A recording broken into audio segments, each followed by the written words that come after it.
no, no, no.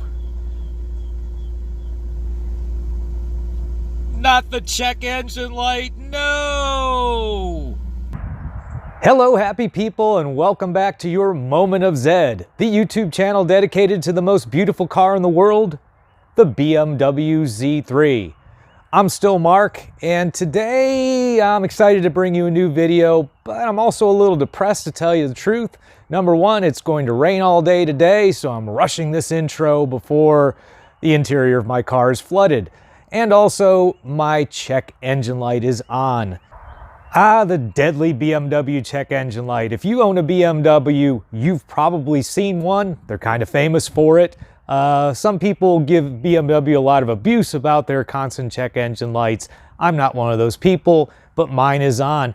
Now, normally I would not recommend driving around for weeks and weeks and weeks with an undiagnosed check engine light. However, this is what I have done. A few things. Number one, the car is running fine. It's idling fine. It's accelerating fine. Gas mileage is good. There are no leaks. There are no drips. All my fluids are at the level they should be at. So as far as major problems go, I'm sure I don't have any. Now, of course, strange noises are something that shouldn't come from your car, and my car has some strange noises, which is going to kind of lead me to my amateur diagnosis of my problem. If you saw one of my previous videos, you would know that I have a rattling catalytic converter, which needs to be taken care of. So that's where I'm thinking my issue is. And to go a little deeper into it, let's go to the whiteboard. Okay, now my full-time job in real life is high school teacher, and there's nothing a high school teacher loves more than using a whiteboard and talking. And since no one's here with me right now, it'll be just like as if I were in class. So, starting with the engine of the BMW Z3, the mighty 1.9 on mine, for example, burns air and gas, puts out exhaust, and that exhaust is measured first by an O2 sensor right after the exhaust manifold. It goes through the system, and let's say that there was no back part of the exhaust system, and that exhaust went right out into the environment. Instant death to polar bears, rising sea levels, absolute anarchy and disaster. But fortunately, we have a system where there is a catalytic converter, or a CAT as it's called, on a day-to-day basis. Now, inside the catalytic converter are magic beans. And those magic beans scrub the exhaust, making it almost completely inert and safe. If the exhaust were to be released right then, happy polar bear. Of course, the exhaust system continues to a second half, which is the noise reducing part on the BMW Z3. You have a resonator and a muffler, which makes it nice and quiet and keeps your neighbors happy. Now, of course, the problem with my Z3 and the reason I'm getting that rattling noise is the interior magic beans of my catalytic converter are loose. And what I believe is happening is there's a second O2 sensor right behind the CAT that is measuring an issue because my catalyst just isn't working anymore. So that's my theory on what's wrong with my Z3. Now, of course, the whole magic bean things is bull. Inside the catalytic converter are precious metals that basically they do scrub the exhaust. And I'll put a link in the description describing exactly what's in there and how that works. Now, ladies and gentlemen, theories are great, but we need cold, hard facts. And that's what we're going to try and get today. So to get those cold, hard facts, we're going to have to get into the car's onboard diagnostic system, or OBD, specifically OBD-II as it's called. That has been the standard for onboard diagnostic systems in cars since 1996. And there is a port we can access to hopefully get the information we need to either prove my theory or disprove my theory and see what's actually wrong with the vehicle. Now, to do that, we're going to need an OBD-II reader, which I have bought, and that leads us to the main thrust of today's video and our first unboxing. Now, before we unbox my OBD-II reader, I just like to tell you that, of course, there's other ways you could get the onboard diagnostics checked. You could take it to an independent mechanic, and for $100, $150, they'll tell you what's wrong with your car. Or you could go the very free route and take it down to the local AutoZone or Advanced Auto or O'Reilly's or whatever place you have available to you. And generally, they will read that for you for free, tell you what's wrong with it. Of course, they want to sell you the parts that you may need, and that's a great service, and there's nothing wrong with that. And I could go down and do that today. However, as a car guy, I kind of want to be able to do this myself. So I bought this OBD-II reader, which came in this plain manila envelope, which is nice because your neighbors will not suspect that your check engine light is on. How embarrassing is that? They talk. Okay, so there's a lot of OBD-II readers out there. The one I chose is probably one of the most popular, the FIXD. And as you can see, it says, your car is talking, start listening. So the reason I picked the FIXD is I had a friend who used it. He recommended it. Now the FIXD costs normally about $60, and you can get it on their FIXD website. You can get it on Amazon. You can get it a few different places. I'll put a couple links in the description. Now I got lucky with my FIXD.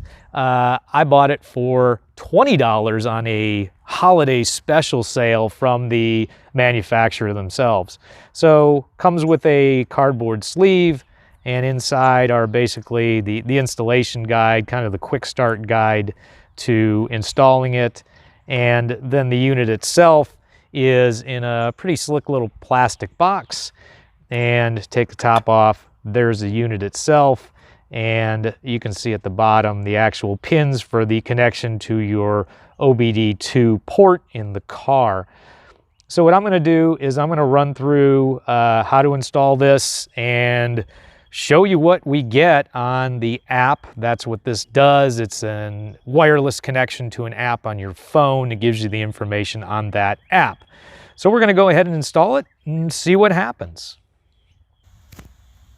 So first things first, we need to find out where to plug the FIXD reader into. And on most cars, the OBD-II port would be underneath the dash on the driver's side somewhere. But because BMW, it's on the passenger side. Now, it's actually in a very convenient place. It is right on the side of the center stack on the passenger side in a place that has a cover conveniently labeled OBD. And to access that, all you have to do is lift up on this plastic door. It comes off, and there's the actual port. Now, the port has another cover on it, and all you have to do is reach in, pinch it, and pull it out, and there's the actual port. There's tabs that hold this cap on, and then you can go ahead and plug in whatever sensor you have, and we're all set. Okay, real quick, the setup of the FIXD, the installation guide, very handy, very simple. I downloaded the FIXD app on my phone. I launched the app, finished the registration, very simple, and then I entered that CX code on the back of the unit itself. And here's what you see on your phone once you've done that, and now it's time to install the sensor into the OBD-II port on the car. Okay, next easy step, go ahead and plug the sensor into the OBD port.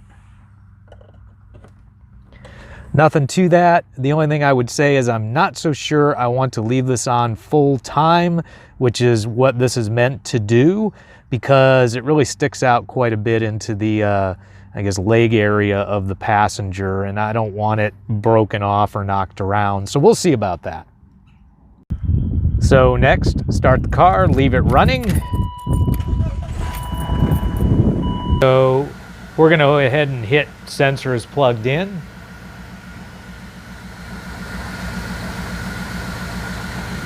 I'll let it do that. Enable the Bluetooth. Allow that. Searching for the sensors in range. And tap to set up. Then we've got to name our vehicle, so we'll go ahead and do that. And I've named it New Blue. And apparently it likes all caps and all caps only. And we'll go ahead and hit submit.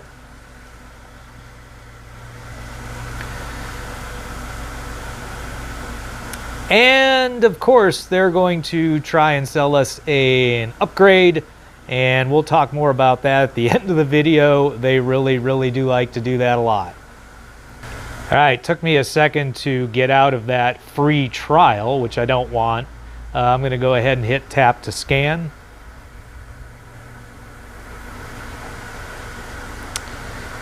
Okay, sensor not found. Good start.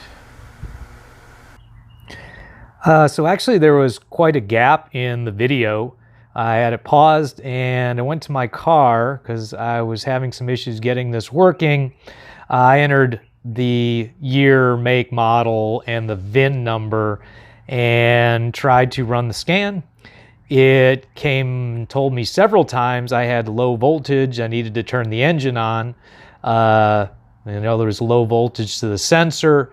The engine was running. I turned it off, turned it on again, ran it again.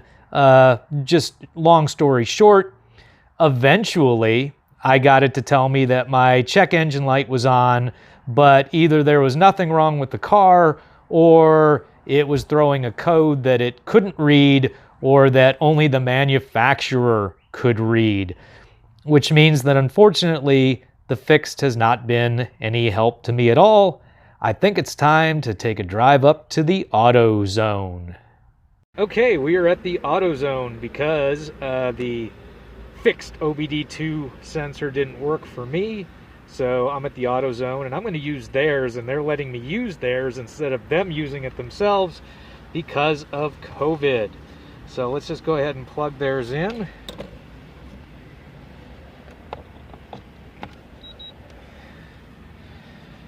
And now it is reading. Sorry about the bad video.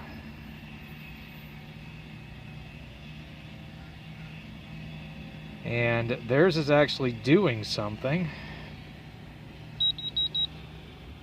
And now it's done. And all I have to do is unplug this and bring it to them, and they're going to take care of the rest. Okay, we're back from the Autozone, and lo and behold, my polar bear theory was correct. I need a new catalytic converter, and they gave me this very nice printout. The folks there were super friendly. It was super fast, and I have to recommend the Autozone. Full disclosure, they are not paying me a dime, and full disclosure, neither is FIXD. And it's time to get on with our conclusions. So again, full disclosure, no one is paying me any compensation to recommend or not recommend anything with this video. In conclusion about the FIXD, can't really recommend it. It did not read my car's error codes and give me the problem, tell me what it was. Second reason, once you are in their system, once you've ordered or maybe you thought of ordering and you gave them your email, they'll kind of spam the heck out of you to try and upgrade to their premium service where you get different things. I'm not going to go into it now, but you can look into that if that interests you.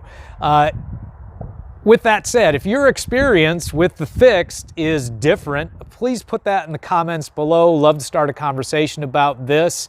If you see something I did wrong, please tell me. Again, I think I followed all the instructions. They were fairly simple. That I'll give them. And if you use another OBD-II sensor, hook us up with the details of that, or OBD-II reader, hook us up with the details of that and tell us all about it. Again, please use that comment section. Like to get this small community built up and discussing things with each other. Speaking of which, if you found the content helpful and you're not subscribed, please smash that subscribe button, as everyone says. And if you like the content, please hit the like button as well. You'll be hooking me up as I bring you more and more videos.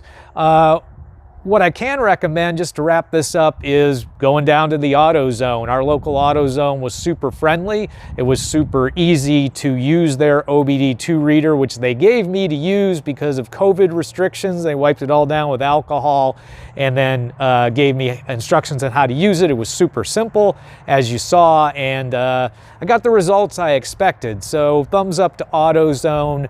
Thank you very much. And in the future, I'll use them again. I will also probably try to buy my own OBD-II sensor that's not a fixed, and I'll review that when I do. Till our next video, thank you very much as always for your time, and until then, drive safe.